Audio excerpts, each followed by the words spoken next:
Now to the White House and the view from there. We're joined tonight by NBC News political director Chuck Todd. Chuck, you and I were talking earlier about how the country, even the weak, can look differently from inside the White House than it does out in the country. This health care debate, and it obviously has the White House concerned. They have dispatched folks onto Capitol Hill. Robert Gibbs earlier today pushed back on the Nazi comparison, saying that those criticisms put some conservatives like Rush Limbaugh on thin ice, and a lot of times once an argument gets down to where you start throwing Nazi analogies at each other, it's almost a way of ending the argument, and it could end up backfiring, which is what the White House is hoping for. Were there more than several people wearing these SEIU t-shirts? It really shouldn't be about any race or anything like that, because like I said, I was totally by myself.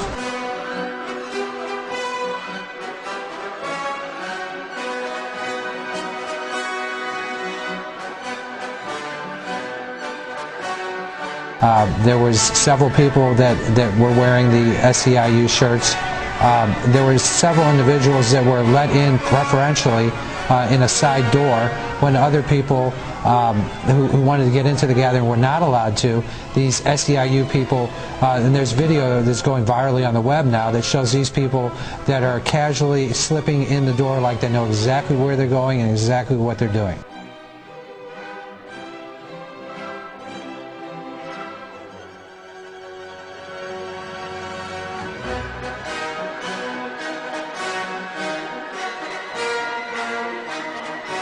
Did anyone put you up to being there or try to get you to instigate anything there?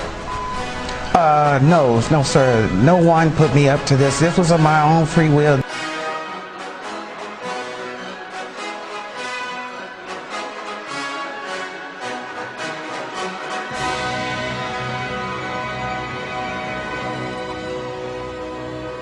In the USA Today from Democratic House Speaker Nancy Pelosi, the Speaker and Majority Leader Steny Hoyer going after those who protest congressional efforts to change health care, writing, "An ugly campaign is underway to disrupt public meetings and prevent members of Congress and constituents from conducting a civil dialogue. Drowning out opposing views," they write, "is simply un-American."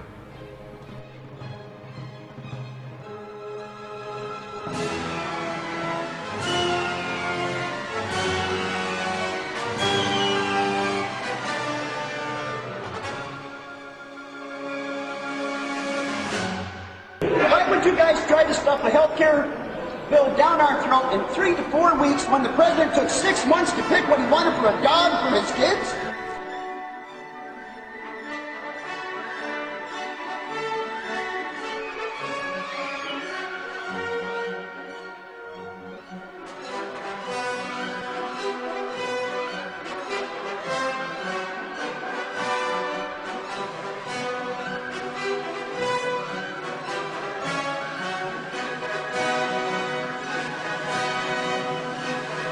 Unions are mobilizing. Unions are mobilizing. It's an outrage. It's an outrage.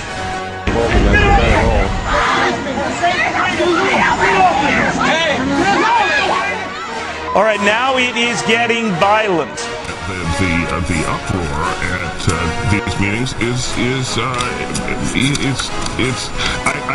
counterproductive, it's anti-democratic, and it's organized, which I think is the most disturbing part of it. What's disturbed?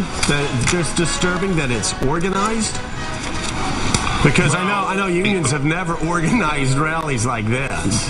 Well, yeah, that is disturbing, Gene. You know, I would be tempted now, because I'm a bad person. I would be tempted if I were a Democratic strategist to bring in a whole bunch of, make a few phone calls to the AFL-CIO and the Teamsters and say, okay, let's get our guys. Well, that's exactly what they're doing. The SEIU was down in Tampa in the video that we were showing, and my God, unions have been organizing and sending people out to town hall meetings for decades. I'm just curious why it's suddenly disturbing that conservatives are doing. This isn't sending people to town hall meetings. This is sending people to prevent town hall meetings, Joe. And Gene, sure, you can't say that, Gene. Have you seen pictures, Gene, of those town hall meetings? I mean, people go, "Oh, these are K Street lobbyists." We got guys in wife beater T-shirts. I mean, I'm looking at that guy and I'm saying, let's see, what does he work for, Aetna or MetLife? Come on, you can't. I can tell you, as somebody that has tried to stack the deck at town hall meetings before, you can't do it.